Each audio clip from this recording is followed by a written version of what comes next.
Hey there, you wonderful listeners. I have a question for you. Do you want to make a podcast? Well, Spotify's got a platform that lets you make one super easily and then distribute it everywhere and even earn money all in one place and for free. How can you beat that? It's called Spotify for Podcasters.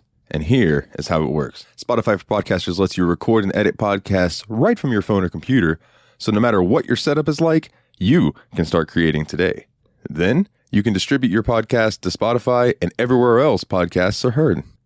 Video podcasts are also available on Spotify. And when you want to take conversations with your fans to the next level, there are Q&A and poll options available, and those are the best way to get them talking. With Spotify for Podcasters, you can earn money in a variety of ways, including ads and podcast subscriptions. And best of all, it's totally free with no catch. Ever since I've discovered Spotify for Podcasters, it has made doing my shows like the Steam Machine Podcast, Yabs Pod, and the JRPG Report much, much easier to do. Like being able to just go on there, record them, upload it, boom, it's done. I don't have to pay for a site service to host or anything like that. It's fantastic. So I highly recommend that you give it a try. Download the Spotify for Podcasters app or go to www.spotify.com/podcasters to get started today.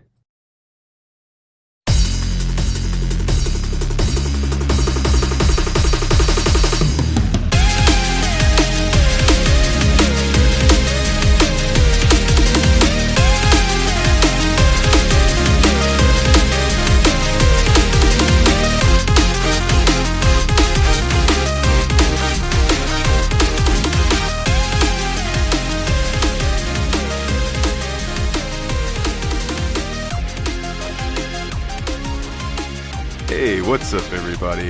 Welcome to episode 6 of the Steam Machine Podcast. My name is Dalton, and joining me, as always, is my good buddy. This is Ryan. Yeah, it's Ryan. And this week, man, we have a cool little indie game for you guys. Cool little indie game. I was really surprised with it, to be honest with you. But before we get to that, quick little notes. Some cool things going on Steam, which, you know, we're all about Steam here. There is a big summer sale going on, and we, kind of scrolled through that, checked it out a little bit, and man, there's some seriously good games on sale right now. Like, for anybody who's a PC gamer, I highly suggest that you go and check it out. I know that they're not sponsoring us or anything, but like I saw a lot of good stuff on there. Yeah, there's definitely some good sales going on. I know you picked up the Batman saga, so the whole bundle. Yeah. Like, I think the only thing that was missing was Origins, and that was what, $15? I think. Yeah, which that's not bad at all. That's a great deal for 2 Game of the Year editions. Absolutely. So, if anybody's interested in that, definitely go check it out. One thing we wanted to touch on is something that I realized off air that we were talking about before we went live, and is that some of the games that we have in our list are not quite games, as they are more collections. So, for instance, I have like the Bard's Tale collection, and I believe that there are 5 Bard's Tale games. So I was thinking that maybe like when we come upon one of those, maybe I'll play 1 through 3, or you can play 4 and 5, or in those types of situations, maybe we can do episodes periodically, like. So we get it on the list, and then we'll do 1, and then the next episode will be 2, and it'll just kind of like we do a little saga about that series. Yeah. But the Sega Genesis and Mega Drive collections and the Atari Vault collections and those I think are going to be a little different. And you had a good idea for it, so I will let you tell the people what it was. Say we could, like, if that comes up, what we can do is each of us will select, like, say 3 games, and we will, without telling the other person which games we're playing, we'll just each select 3 games at random to play ourselves through that collection for that episode. Yes, and my one input on it was that once we're done with that, we will leave. So we've been deleting games from the list once we beat them. We take them out of the list. That way we can either make room for more, or it just saves us from having to pull up a game that we've already done before. I will leave the collections in the list. That way, if it comes up again, we'll play another 3 each until we can make it through the entire collection, or something like that. We'll get it figured out when the time comes. Yeah. But I mean, I really don't have any other housekeeping or anything other than, I've been getting some messages, especially about our last episode about the Outer Worlds. I got some really good feedback about it. So people are digging it. So That's cool. Again, that's cool. Thank That's you good. all for listening, downloading, sharing with your friends. We really appreciate you. Absolutely. So today we played The Last Tinker, City of Colors. God, this game was What a awesome. cool little fucking hidden gem. Like, I know that is like an overused term. Yes. But no, this is definitely like a hidden gem. I've never even heard of this game. Like, it never even would have popped up on my radar. Like, I don't think I've seen this game anywhere, even with it being a PS4 release. Never heard of it. Like, I didn't even know it was on PS4 until I did some reading about it. I had only ever seen it on PC. That's wild. And yeah, like, don't sleep on this game. If you come across this game and you see it's on sale or it has a relatively cheap price tag, definitely get this game. Absolutely, man. Because it took me. I think I got close to the end. I didn't quite beat it. I know Ryan did, and I was only like 5.5 hours in or so. It's not a long game, you know. Oh no, it's you definitely got less playtime than I did. I've super aggravating puzzles in this game. I had total of 12 hours of gameplay. Oh man, the puzzles. 12 hours for a start to finish game, which that's a pretty short game, but it was wildly entertaining. Like, yeah, absolutely. And to get us started off, I want to read a little bit from Wikipedia about the developer. So, Me Games, formerly Me Productions, is a German video game software development company based in Munich. They are known for developing the platforming game The Last Tinkerer, City of Colors, and the real-time tactics game Shadow Tactics Blade of the Shogun, which was released in December 2016. The company is currently developing Desperados 3, which is set to be released for Windows, PlayStation 4, and Xbox One, and published by THQ Nordic. Oh, THQ. Yeah. So they're starting to get a little recognition from some of the bigger publishers, bigger developers. Yeah, and the game, the Shadow Tactics Blades of the Shogun, I've heard some good things about that. So, yeah. Apparently these guys, obviously they know what they're doing. We played this game, and I mean, if this was just a little beginning step. Yeah, some of my research or whatever about this game in particular, The Last Tinker, is that this was a game that these guys just fucked around with in college and had zero intention of actually publishing it, zero intention of actually putting it out to play. And then they, like, I guess amongst themselves or some people they let play test it or whatever, was like, this is a good game. Like, you should put it out there. And they did. And it got them started on, like, their production company actually making a paycheck off of making the games. And I don't blame them. Like, if I would have had a friend that made this game and was like, hey, will you play this and let me know if it's any good? I'd have told him straight up, yeah, you should release this. Like, this will make you some money. Yeah, no. You could tell that, like, this was almost just, like, a fun project that they worked on. Like, the game itself is really fucking good, but the controls are also super dumbed down and super simple. This is almost like a kid's game. This is like a game that you would give a little kid to be their first video game. Yeah. Like, yeah, absolutely. It's literally, I think you only use like 6 buttons, and that's about it. Like, yeah, there's not a lot of control to the game, but even with the dumbed down controls, this game is really fun and the play is very fluid. Yeah, and I was impressed with the fighting, how much it reminded me of Batman and how smooth it was. Yeah. The only thing that got me was there is no jump button, so that took a little getting used to. Yeah, but that was just all part of the whole action button, yep. Like the sprinting and everything like that. And I think that was more like because it was like a throwaway project originally, they didn't want to go too much into like animating and coding the actual jump button, so they just included it all on the one button. Like, this is everything that this button will be able to do, and that also might make it geared more towards kids. Like, oh yeah, I was gonna say it added to the fluidity, because as far as the platforming goes, you weren't worried about jumping and landing where you need to. You were just worried about figuring out how to get there. Yeah. And like, it really added to it. Very little environmental deaths, very little, like, it was almost like, even though you could run around almost like an open world sandbox, you were very limited to where you could actually go. Like, funny thing you mentioned that there was very few environmental deaths. I didn't think so either. And when I was looking at this game on Steam, you can go and look at people's reviews. One of the most recent reviews was a negative thumbs down. Don't get this game because the bushes. They were like, if you run into the bushes, you die. This is stupid.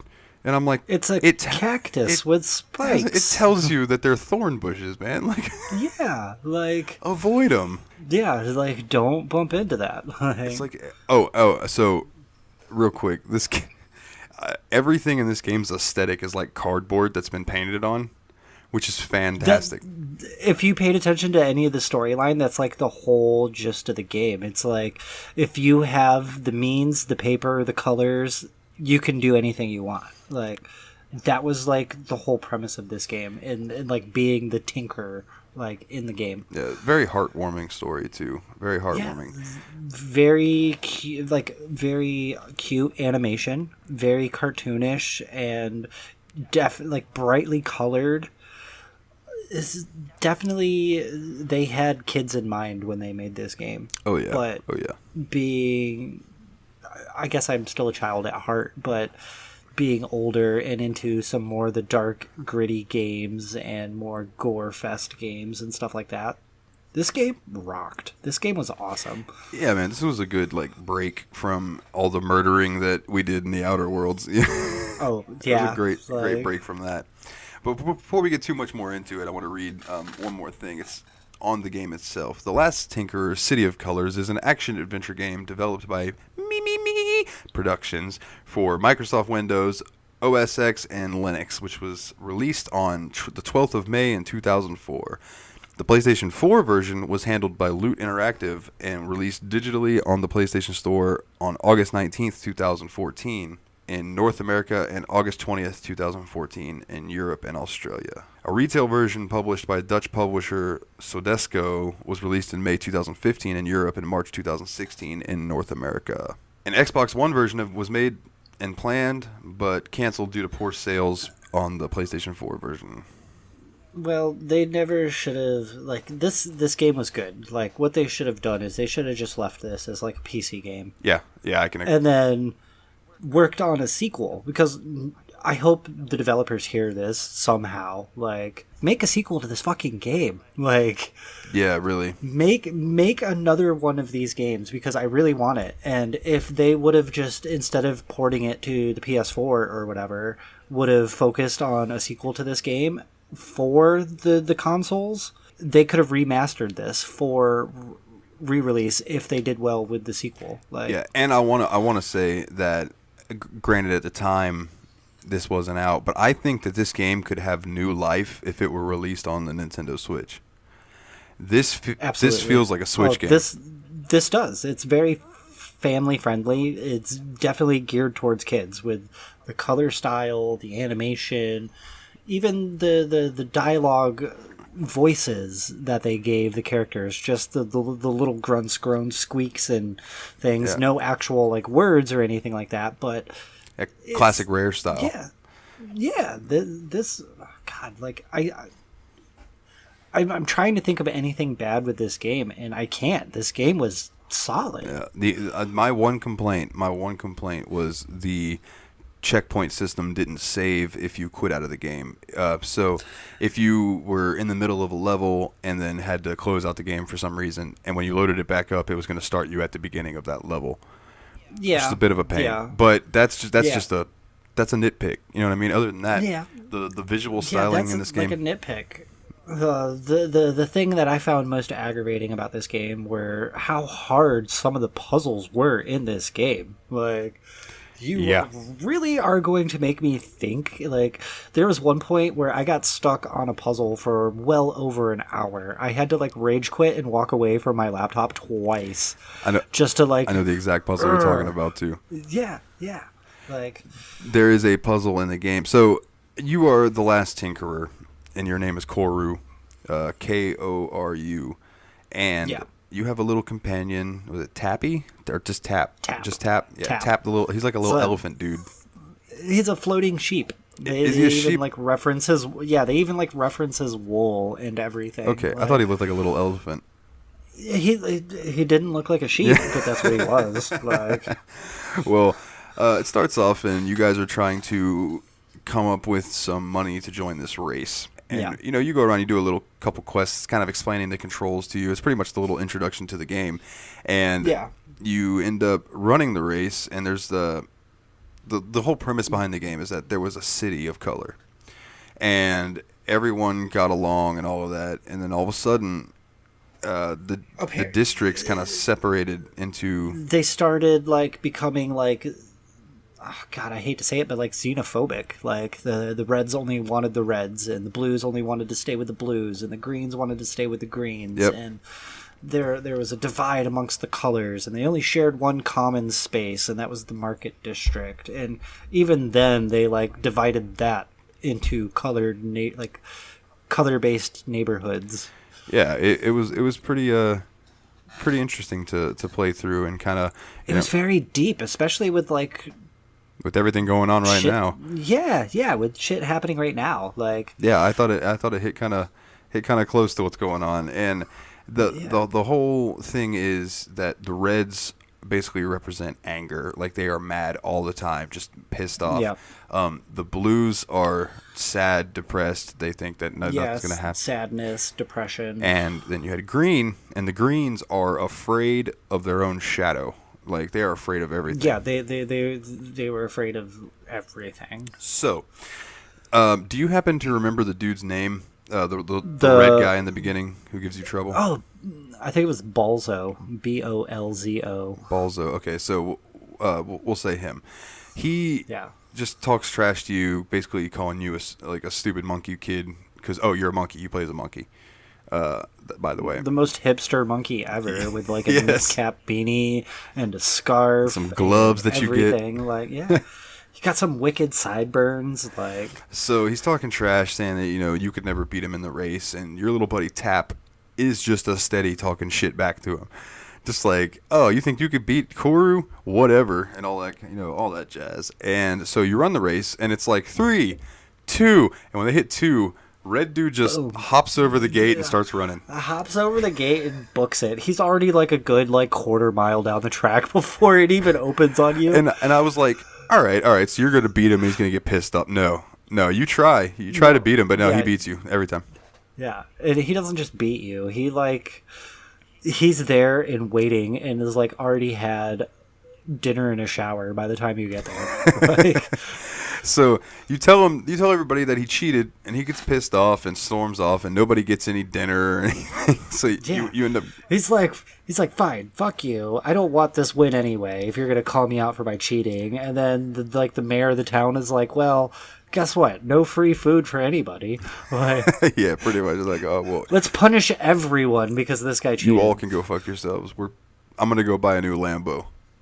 Yeah, pretty much. So Tap's like, all right, let's just go home. Let's just head back. So you go back to your little living area, and there is Bolzo and all of his goons standing outside of your house, and Tap starts running his mouth again. Yep. And this time he gets knocked into next week. Talk shit, get hit. Yeah, Bolzo knocks the shit out of Tap. And I've actually felt bad. Like, he's laying on the ground whimpering and twitching. I know, I did too. I shed a little tear. I was like, no, this little dude is cute. This little dude is my sidekick. He is my friend, and you're just gonna fucking knock his ass out like that? No, thank you. So it's an immediate punch to the heart. So you end up having to kick all of their asses. Well, Bolzo's like, oh, I've never seen that look in your eye before. Get him, boys, and then he runs because he's a little bitch. Yeah, he bails. So you kick the shit out of all his friends, and then you take Tap back up to the house and you lay him down and resting. He's not in good shape at all. He's not in good shape at all. And this little spirit comes to you, which the spirit colors are red, green, and blue. That represent, there's a little spirit color thing for each of the sections of the city. They run things.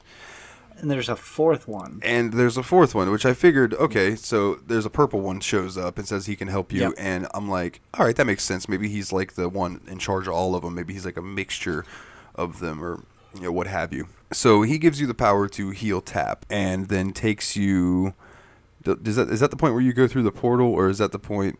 Yes. Yeah. So you go through the portal and you're running through like this dreamland type place. Yeah.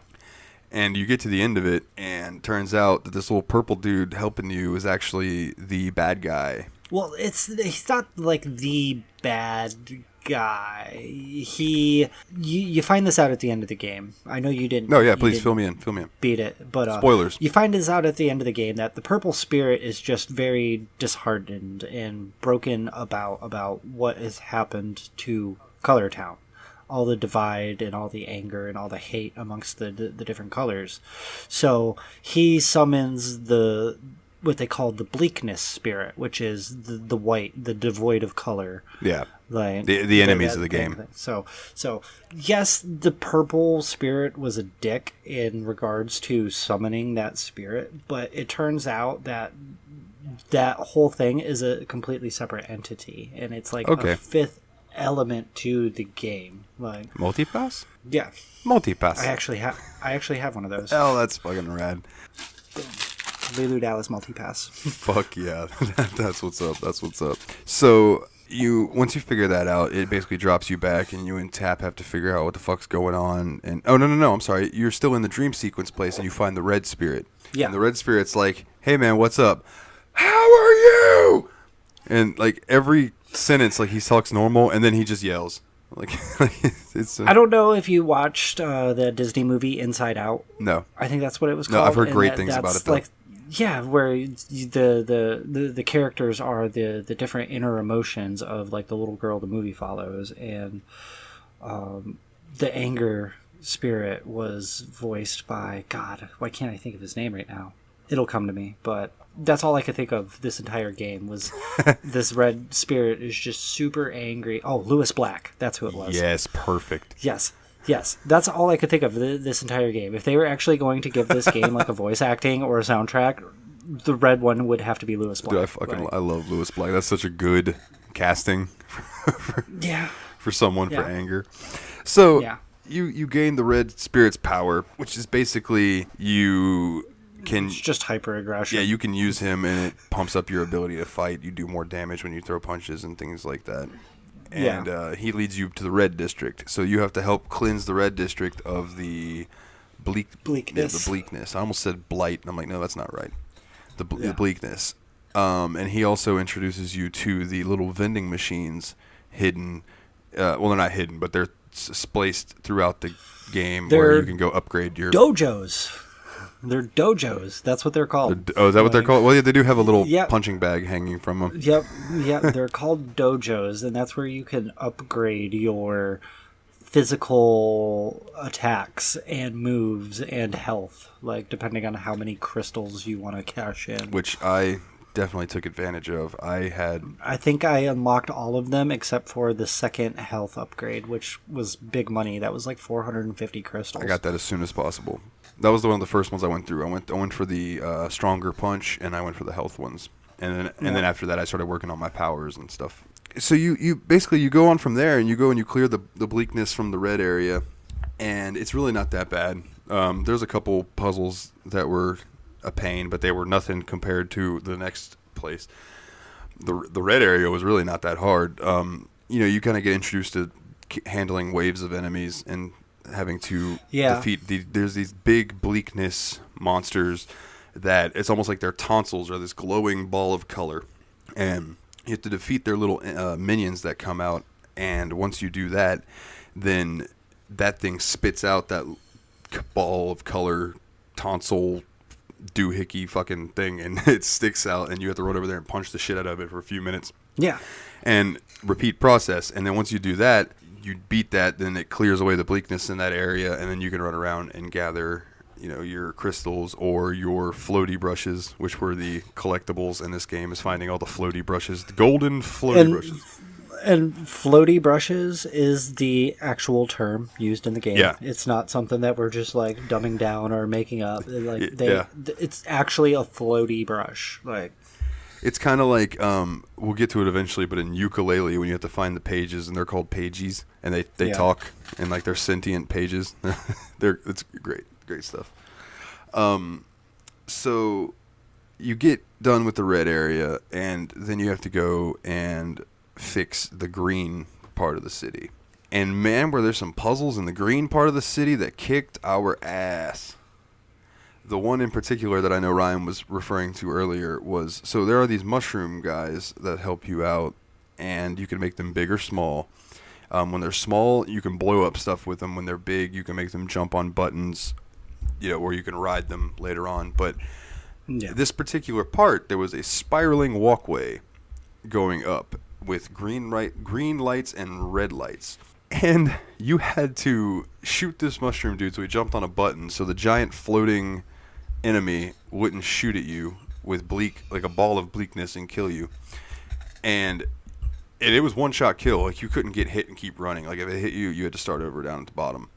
So you had to run up partway while the light was green, and you had to kind of time it. The light would flash. You had to turn, shoot the mushroom dude again, and have him jump and hit the button to keep it green again for you to keep running, or you would get shot halfway through. And if you didn't hit it just right, like if he jumps on that button but dude's already seen that it's a red light, you're getting hit and you're starting over. That is the part that I know took me at least an hour to get through, and I know Ryan had mentioned that he rage quit twice trying to do it. It was such a pain in the ass. It was a pain. Like, even though you can sprint and you can like hit the bumper, the right bumper to dodge, you could never dodge the attack thrown by dodge that. The bleakness. Like, there's no way. And it was literally a puzzle of playing that like schoolyard game, red light, green light. If that light was red, you couldn't move. If you moved, you got shot, and you had to start all over again. It was so fucking aggravating. It was harder than any boss that I fought in this game. Yeah, and that's saying something. Like, when your puzzles it's like one of the it's a super early puzzle, and this was the hardest like mission in the game. Yeah, I do really like the fact that they put some hard puzzles in here, though, because I do believe that this game could have suffered from being too easy. Too easy, yeah. Yeah, so it was good to have a little bit of a challenge in there, and I believe that it was like that puzzle and maybe like two others that gave me a little bit of issue. Yeah. Until you reminded me that I could use tap to figure out where the fuck to go, and then it was gravy. That I love that feature where if you get lost or turned around and don't know where you're going, your partner there, Tap, if you hit a button on the controller, he would travel in the direction that you were supposed to be going and leave like a trail of confetti for you to follow. It was a lifesaver more than once. Like, absolutely, dude. That fucking thing came in so handy. Yeah. And really, I don't really know what all to really touch on more about this game. It's just puzzles, and is really a pretty game. I'm really impressed with the visuals of it. I really enjoyed the chat bubbles when you would talk to people were drawn onto cardboard, and if you turned the camera sideways, you could like see the inner workings. You could see the corrugation in the cardboard. Yeah, it was wonderful. And just a really feel good story. Like, you're bringing in people together. Like, you're trying to reunite this city so everyone can be happy again. That's one of the things that happens as you go through the game. Like, you save the red district and you get the reds on your side. They're no longer angry at you, no longer wary of you because you're not a red citizen. Yep. Like, and then you get to the green district. The reds actually offer to help save the green district, and they start working together, and then them together, the red and the green, help you save the blue district, and so on until the entire town of Color Town is back together in unison, in unity. Like, yeah, man, it's just fucking heartwarming. I know I keep saying that, but this game was seriously, like, this game rocked. Like, I cannot like say this enough about this game. This game was great for a super simple short indie game. This has to be one of the best games I think I've played in recent memory. And I know we've had some really good games since we've started this podcast, and I've been playing some games before we started this, and like, I really want a sequel to this game. I hope the developers somehow hear this. Make a fucking sequel. Do it just for me. Like, even. Yeah, I would play it. I really would. Yeah. Go ahead, real quick. Fill me in on the final fight, because I know I didn't see that. Final fight, yeah. So what you do is you find the purple spirit. And he's just like, he's whining and everything. And he's like, let me show you why I've done what I've done. And you entered the dream world again. And you just run for probably about 15 minutes in a straight line, just climbing ropes and everything. And as you're running, you pass by memories that the purple spirit remembers, and it starts off with the colors liking each other, and as you get further into the dreamland, it gets more and more aggressive and hate-filled. Like the colors start getting mad at each other, and the colors start breaking off from with each other, and then they're like, if you're caught associating with another color, you are committing a crime almost. Like, Ooh. and then you get to a point where the other three spirits and Tap are just like, no, like, look at these recent memories of what you have done as the purple spirit, bringing about the bleakness. And it goes through a couple more memories of Koru and Tap helping the reds, and then the reds helping the greens, and then the green and reds helping the blues. And then you get to the point where the purple spirit is like, yeah, this sucks. Like, I shouldn't have done this, but I'm glad I did, because now Color Town is back to the way it should be and the way it needs to be. And they're like, cool, now get rid of this bleakness. And he's like, can't do that, bro. What? They're like, why? The bleakness shows up, and he's like, because I'm my own entity, ha ha ha. Like, then you have to, then you have to fight that dude. And it probably took me about three, 4 tries to beat him, but it wasn't a super difficult final boss battle. Like, it was like one of those things where you couldn't attack him unless you used like environmental damage against him. He would throw out some attacks, and then he would throw out a bunch of frozen levers, and you would have to unfreeze the levers to generate something. Sometimes you generated health regens, sometimes you generated crystals, and at least one of the 5 or 6 levers he threw out spawned like a thorn bush or a bomber or a Biggs. And that would be how you hurt him. Yeah, and if it was a thorn bush, he had to run into the thorn bush, or if it was the bomber, you had to hit him with the bomber. If it was the Biggs, you had to run into him with the Biggs, and then you could only hurt him while he was disabled. And like some of the earlier ones where it took like 5 or 6 times to get that, it was about the same for the final boss. It was about 8 times you had to hit him in that weakened state. But what I figured out is you can do it even quicker, is if you activated your time slowdown when he was down and then unload on him. Because you were getting in your normal speed attacks while time is slowed, so you were hitting him for like double damage essentially. Like, once I figured out that you could chain those together, it was pretty easy. Yeah, that would make it easy. I didn't even think about that, slowing down time and doing attacks. So see, even this game we played differently.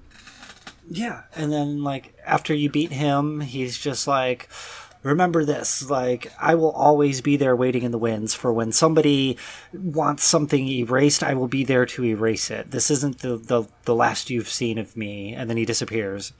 And then it goes into a cute little storyboard animation style. Like, this is Color Town now after this. They're all peaceful and in unison, and everything was happy. The end. Roll credits. Like, oh, that's cool. What they totally left it open where they could do a sequel. Yeah, and they better, because this game was awesome.